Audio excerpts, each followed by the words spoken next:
มาเต้าตักแน่เด้อนี่แล้วแรงตัวแล้วแรงแล้วฉันใช้ขอบใจโอ้แล้วมึงไปห่อน้ำปลาลุงไงเนาะถุงยางชีพบ่โอ้มีทั้งมุกทั้งห่อบานนี่เนาะโอ้คักปลาลุงป้าจะเห็นยังนะคุ้มได้คนเอามาแน่คุ้มมีด้อยได้เลยเฮ้ยเห็นนี่น้ำเดินไปเลยพี่น้องเอ้ยเก็บมาหอดกระป๋องบอกกระป๋องเบียร์แล้วเมื่อตื่นของเฮาน้ำเพื่อนเนาะงานนี่หมายเดือนอย่างนั้นเนาะเก็บให้มันเกลี้ยงเลยกระป๋องบอกกระป๋องเบียร์คุ้มเกินคุ้มอันนี้ก็3 พุ่นเลยแม่เขารับเบียร์ได้ไปจะแม่น้ำเด้อไปแม่น้ำจุ๊บได้แล้วบ่ได้มาเร็วมาบัดนี้หลังจากเกี่ยวข้าวเกี่ยวน้ำแล้วพี่น้องเอ้ยลงมือได้บัดนี้ผู้เกี่ยวข้าวแล้วขึ้นมาข้าวเที่ยงบัดนี้เนาะข้าวสามัคคีทักทายสบายดีอีกเทื่อนึงพี่น้องเอ้ยกำลังพากัน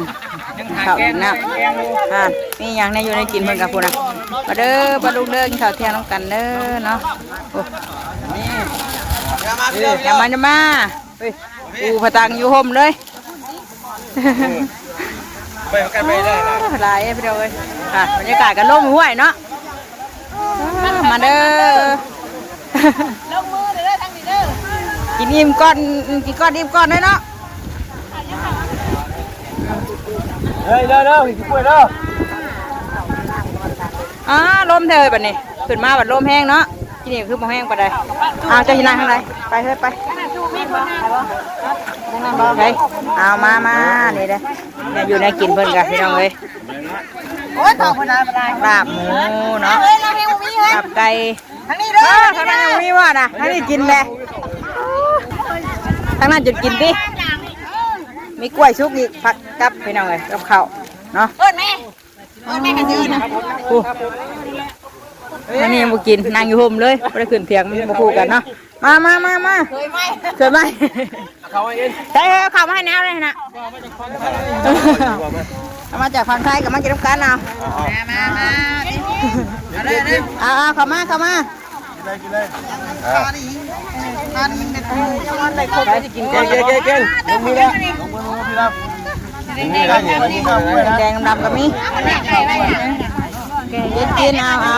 ห้เป็นมาจากฝั่งไทยแต่เมื่อวานนี่จะท่านในเมื่ออยู่พี่น้องเลยเนาะมานำส่งนั่นมาเมื่อวานนี่ชิมก่อนเนาะมายังไม่ได้กินเลยชิมก่อนบ่เอาชิมจ้ะเอาป้านั่งแม่มาให้ลูกมาก็ไล่กินข้าวลูกมาเลยกลับมายังมาอีกใช่น่ะกินข้าวก่อนลาบไก่ลาบหมูเนาะกล้วยชุกยังไม่ได้เอาผัดกับผักแกงแดงต้องกันนี่โอ้แผนกเสิร์ฟกันไม่ได้เสิร์ฟได้ข่อยเลยขึ้นมาแต่เกี่ยวข้าวเลยไม่ได้ไปเสิร์ฟน้ำได้ไปเสิร์ฟไม่ได้แกงนั่นแหละนั่งแกงว่านี่เดือแกงมีแล้วผู้เสิร์ฟก็มีอยู่เนาะผู้อยู่เทียงอะไรรวมทั้งหมดกัน40กว่าบ่ได้พี่น้องเอ้ยปุ๊เทียงได้อยู่พูดนั่งอยู่โฮมนี่มากันนั่งกินอยู่โฮมเลยเนาะแบบง่ายๆเลยเรียบง่ายเลยเนาะกินแบบเรียบง่ายพี่น้องเลยเฮ็ดง่ายๆกินง่ายแบบบ้านๆเฮาเลยเนาะไข่วะแกงหั่นเด้เรามาหลังกันเนาะเรายังบ่ทันมันไม่ให้แกงกำลังตัวนั้นบางหัวได้หัวหัวพอแห้งได้มาบาดนี้หมูจักของแถมบ่อนแกงข้าวนี่ชิมดูแกงข้อมูแกงข้องัวบ่แซ่บฮอดอันน่ะไม่นั่งก่อนจะก้นนับมึงดูหันนับคู่บ่ลายเนาะมารับเดือดมาสิจ้ะเนาะมาปลาลุงข้าวน้ำกันเนาะลมครับลมไม่ห้วยเป็นแบบง่ายปุ๊บเป็นอยู่บ่ทางน่ะต้นน่ะลายยับแถวกันเลยเนาะมันได้ยับได้เองเลยหมอนี่ง่ายกันเลยปวดง่ายได้ตัวเฮ็ดเปื้อนเลยอุ้ยหมูละ โอ้ฉลาดเนาะบ้านนี่เนาะมันเอาของมาลาบอีกเนาะมีไก่ได้น่ะ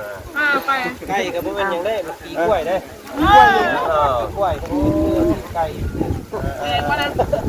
แม่ผู้ชายบาทเอาไปมาสะดุ้งมือก่อนสะดุ้งเลยเนาะเดี๋ยวโมสิกินเบิดได้นี่แต่ว่าเด้อยืนหันบ่บุญมาเด้อมา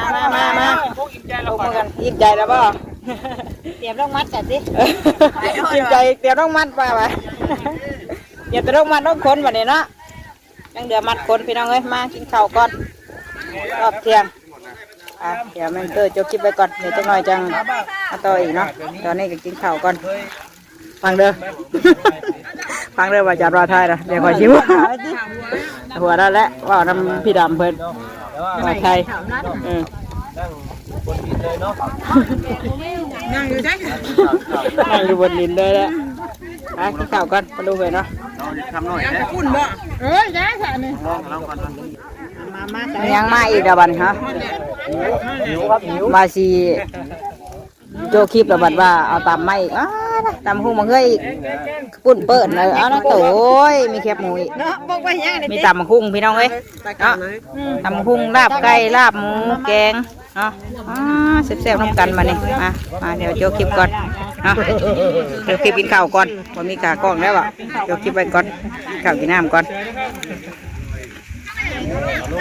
หลายคนกินแซ่บๆเนาะได้กินอะไรบ้างแซ่บนัวข้าวสามัคคีเกี่ยวข้าวสามัคคีได้ชิมมาอีกวะได้ชิมมาอีกยังมีวะคอยกินได้เฉยเด้อข้าวกินได้ได้ข้าวกินอิ่มได้เพิ่นยังชิมีมาเรื่อยๆได้ให้อยู่ในกินกันเต็มที่เนาะโอ้ยตะวันคนเกี่ยวเข่าตะวันเกี่ยวเข่าอย่าลืมบ่ค่อยมีละบ้านกินแล้วเรียบร้อยบัดนี้พี่น้องเลยเนาะข้าวกินน้ำอิ่มเราใส่มือมันแล้วบัดนี้ไอ้เราก็มากันยังไม่ได้เมื่อเลยที่จักเราเมื่อได้นะ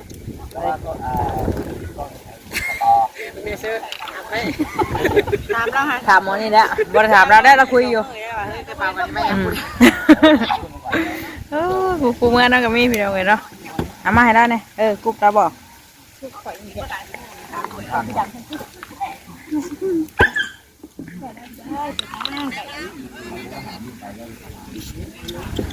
ลมช่ำมาเลยน้อยกินนี่ไม่ต้องแห้งไปเลยเนาะ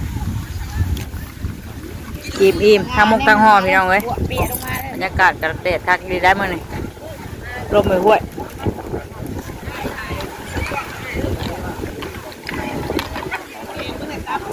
กินแบบฝันนอกวันหน้าเขาเลยอยู่กลางดินปูไปเลินเลยเนาะปูผ่าตังเลยต้องรอ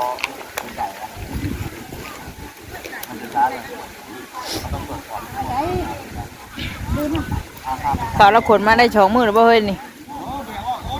เราถาดแต่ขนแต่ปั่นแล้วไปเนาะเราดุดน้ำเน่าอีกจังสิได้เท่าไรพี่น้องเว้ย5-2ให้แล้วนี่คือเสียดายเติบอยู่เนาะเข่ากับงามเข่าแล้วกันหนักจับหนักมือชับเหรอ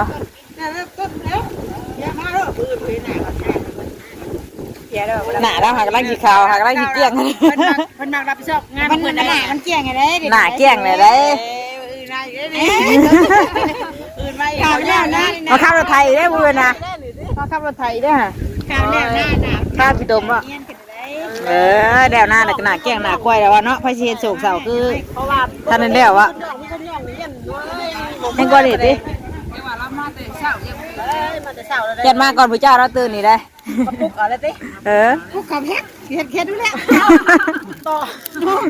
มันยังเขาก็ยุ่งอยู่เนาะปลุกต่อยังเพิ่นเตรียมมาให้ติทั้งเตรียมมือก็เต็มปึ้งอยู่ได้นะเตียงน้อยแล้วนะคนมีมูอ่ะอยากหามูมานะเอาโมมาดินปะมูมาดินใครมีโฮมต้นไม้ต้นตอกคนเนาะกินอิ่มป้ากลับไปนั่งเช้ามีแห้งค่ะป้าใช่เหรอเก็บตัวชิเมื่อแล้วบ่ใส่กุ้มใส่กาบอะไรท่านน่ะกินในเมื่อได้บ่เกี่ยวกันเลยนะกันน้ำมัดคือสิบมัดนี่อ่ะคนมันมาเกี่ยวบ้านเลยจ้ะน้ำมัดบ่ได้ติน้ำมัดบ่ได้เป็นตะเกียบเช้านี่แล้ว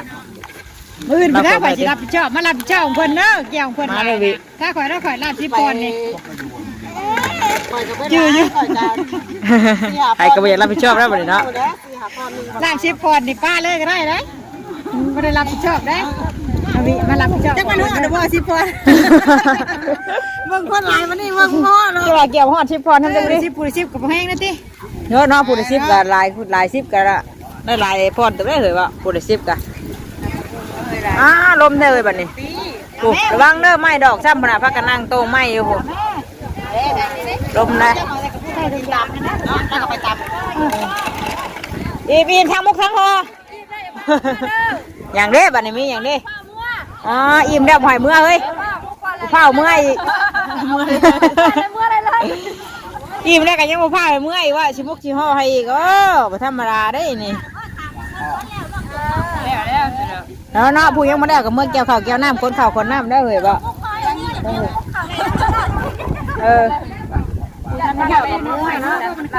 เบียร์ได้เลยเก็บเพิ่มถึงเด้อเอาเด้อทุกอย่าง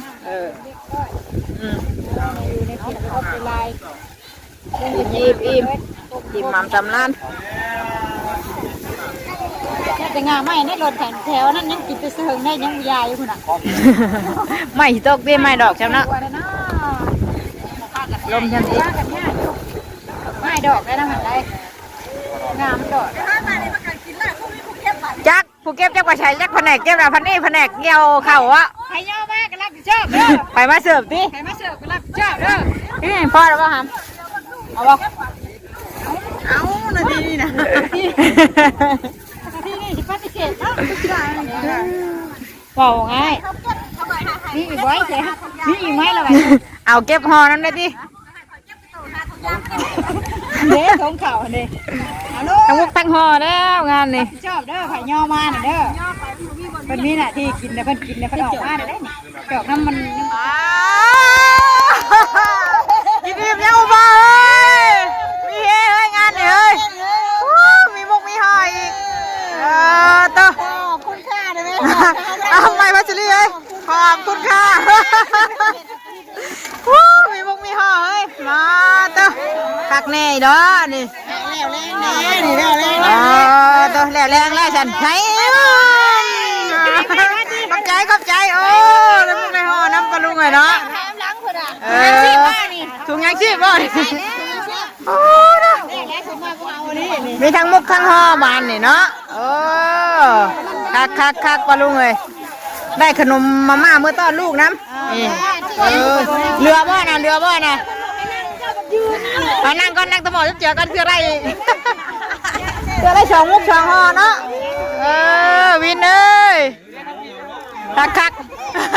ให้ลุงยังให้เอาได้น่ะมาม่าละมักครับของโปรดลุงยักเลยได้น่ะ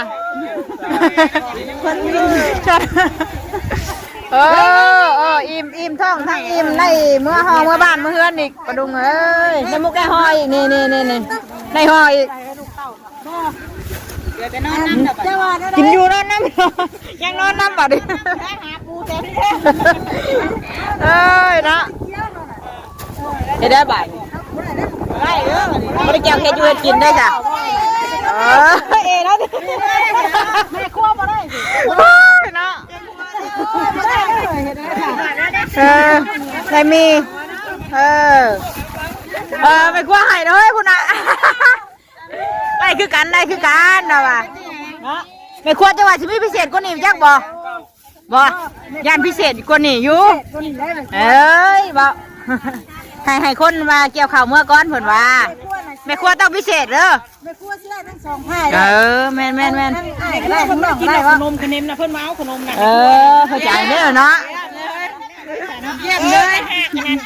เอาเนี่ยดอกเอาเงินมาเลยแล้วเงิน เพิ่นเอาเงินนะคะมันยังก็ได้แต่เพิ่นดอกน่ะได้แต่เจ้าภาพเพิ่นดอกเอาเป็นแม่ครัวบ่จ้ะเอาเป็นคนมาเกี่ยวได้เถอะ แข่งล่างได้เฮ้ย แปลงร่างเป็นแม่ครัวบ่แม่ครัวกันเก็บได้แม่พุ่นพากันเก็บเมายันว่าเนาะแผนกเพิ่นได้บัดนี้แผนกเฮากินได้เช้าเมื่อยได้บัดนี้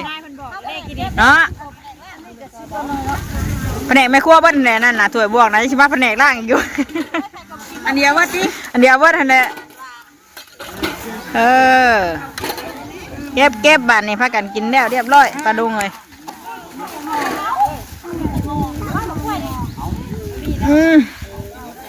ใช่ของอ้ายได้ใช่ลูกอ้ายได้เด้เรามา2 คนว่ะเนาะ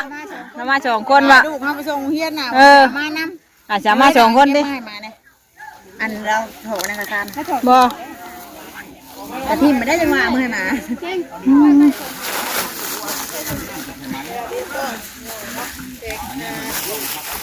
ติ๊บมาต้อนลูกต้อนมา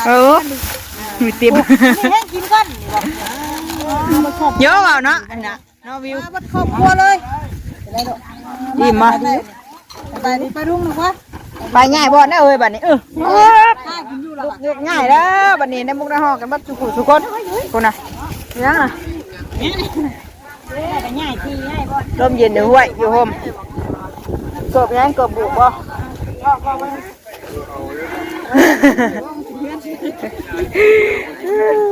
ใช่แล้วบ่ห่อนะได้บ่มาม่าใช่มั้ย น้ำก้อนยางเมื่อพางเขาเห็นไหม เพื่อมาหอดบ่เจ็บตัวเมื่อแล้วบัดนี้จ้ะ ท่านมัดต่อ เอามัดกับช่างน่ะเพิ่นยั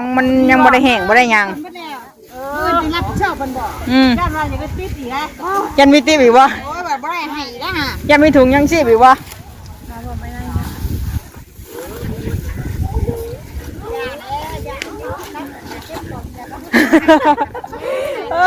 หาเก็บกระป๋องเบียร์นายนั่นก็ได้ป่าเอาเราเก็บใส่กระเป๋าไว้เลยติบแล้วเหรอติ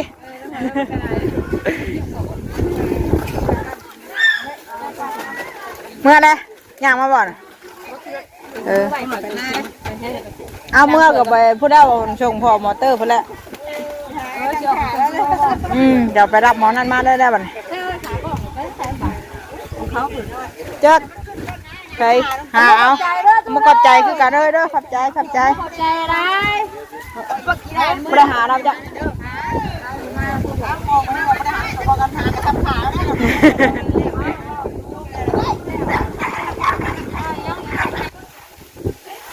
ไปบัดนี้พี่น้องเลยเมื่อก่อนเนาะเมื่อเบิ่งทางลุงจอยเพิ่นก่อนบัดนี้อันมัดเข่าเพิ่นกับผู้ใดน่าสิเป็นมืออื่นบ่เนื้อใดๆเนาะเตรียมเมื่อน่ะน้องจุ๊บอะไรยังอยู่ยังเดินเมื่อหลังใช่เต็มรถเต็มล่าง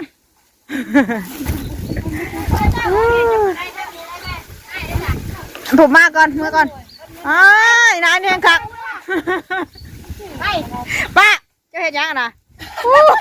คุ้มได้คนนะมึงแน่ คุ้มมีน้อยนายนี่เฮ้ยเห็นนี่น้ำเดินไปเลยกับเก็บ พี่น้องเอ้ยเก็บมาหอดกระป๋องบอกกระป๋องเบียร์แล้ว เมื่อตื่นของเขาน้ำเมื่อเนาะ งานนี่มาเดือนอย่างนั้นเนาะเก็บให้มันเกลี้ยงเลย ของหนาเอาบด กระป๋องบอกกระป๋องเบียร์ คุ้มเกินคุ้มอันนี้ก็3 พูดเลยเวลาเขารับจะได้ ไปจะไปนั่นเด้อ แล้วไปผมไม่น้ำจุ๊บได้น้ำบ่ได้เฮ้ย เราไม่พูดเลยไม่ครัวผมไม่พูดว่าไม่ครัวนะเฮ้ยน่ะคอยเป็นคนเกี่ยวคอยยังได้พูดได้นี่ คนเกี่ยวเลย กิน น้ำปลาได้หลายเห็นน่ะ ป้าเรากับ3พูดผู้ได้น่ะ ไปดี เลยบ่ลาได้จ้ะ เมื่อไรเมื่อมาหาไปเอามาเมื่อบ่อน เมื่อของเฮาเมื่อเบิกกระซานเพื่อนน่ะ ไปฉันเมื่อฉันจะไปเมื่อบ่อนนะ เมื่อแล้ว บอกได้เลย บอกเราบุญได้ เอิญบอกแล้วกันได้เสร็จเลยไปบอกแล้วกันชอบบอกแล้วกันพี่เด้อเมื่อกระวินมาใหม่เด้อเฮ้ยขับใจคือกันไปบันนี้เมื่อไปพี่น้องเอ้ยเมื่อเบิ่งทางลุงจอยเพิ่นก่อนมาได้เตรียมมาวันใหญ่เนาะตอนนี้กะจักมุ่งเลยนี่เที่ยงครึ่งพอดีเนาะจักหน่อยผู้ใดช่วงบ่ายก็ออกไปชงนะเลยแล้วก็ถ่าหับลูกหับเต้าเลยพี่นายนี่ก็หาเก็บรอเก็บอยู่บางแน่หาเก็บก็พอเก็บเยอะกันเดินนั่นเนาะ เก็บกระป๋องแบร์พี่น้อง มานะคุ้มนะป้านี่ขาดแต่นอนน้ำกินอยู่เรียบร้อยยังเหลือแต่นอนน้ำที่ปะ เหลือแต่นอนนะนี่เราก็จะมุดนะ โย่อะเนาะลมไม่ห่วยนะเฮ้ยไปเมื่อบัดนี้เรียบร้อยเรามาปั่นข่าวติมากันล่างเมื่อ คันมา2 มื้อได้กิโลนึงเด้อ คุ้มไปดอ มาเบอร์หนึ่งยังได้ลายบ่มันมา2 มื้อยันโลนึง พอโลแล้วเนาะโอ้กระป๋องเบียร์กับบริเวณธรรมดาได้พี่น้องเอ้ยโลนึงกับแพงเติบได้20,000ผู้เนาะ20,000จักบาททำ40 บาทผู้ว่าแพงเติบได้แต่ว่าเป็นแก้วเป็นอย่างนี้เพิ่นบ่ได้พี่น้องเพิ่นบ่ซื้อเนาะแต่ว่าปองเบียร์ปองขวดเป็นอันนี้น่ะเพิ่นซื้ออยู่โลละ40 บาทถ้าเป็นเงินไทยกันเนาะเป็นเงินลาวเฮาก็โล20,000กีบต่อโอ้น้องปลาบ้าจันไปเมื่อก่อนสับปะลุงเลยเนาะเดี๋ยวคลิปนี้ก็สิจบคลิปไว้เพียงเท่านี้ก่อนไม่พอก็ดีคลิปหน้าเด้อ แก้วอ่านมันคุ้มไล่สายบ้าวสายบิ้วก็เอาอันนี้เนาะฮันผู้ชายเราอยู่นี่ป้าเอ้ยบ้าวฮันเราปะหาทางกะเพื่อนแท้เนาะโอ้ยังไปขี้ตมอยู่น้ำหนองสาเราซึมได้นี่ มันมาดิลูกคนเลย จังหวะมีอยู่จักอยู่เทิงเทียงในตู้อีเด้นะลูกนะการนี้นะพ่อแม่บ้านี่พักหลังมีอีเด้นะลูกนี่ไปสันลาแล้วพอกันดีคลิปหน้าเด้อพี่น้องเด้อคลิปนี้มาเกี่ยวข่าวอยู่หน้าแม่น้องนิ้วหน้าบ่าวบุญสารวัตรเพิ่นแล้วก็เลี้ยวเป็นทีเรียบร้อยยังเดือดแต่ทั้งมัดทั้งคนแล้วเนาะเดี๋ยวรอปั้นพุ่นแหละนี่ก็กินข้าวกินน้ำอิ่มเนี่ยเรียบร้อยแถมยังได้ถุงมาม่ามีเนาะมาต้อนลูกไปขอบใจคือกันนาวานพี่น้องเอ้ยเกี่ยวข้าวสามัคคีกินข้าวร่วมกันสามัคคีหลายคนหอมแห้งหอมใจกันเนาะความสามัคคีคือความสำเร็จ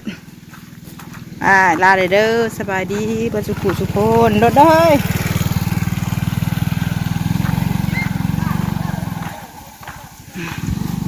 ไอเตอร์ลงเฮียนแล้วนี่เที่ยงนะห่านมึงเด็กวะมึงได้ผ่านว่าเดี๋ยวมาห่อเทือนดอกไล่ดอกโดหรอป้าเลยได้ดอกโดเพื่อห่อเทือนนะเก็บไปเรื่อยๆเฮ้ยนะไปลาแล้วปะลุงสบายดี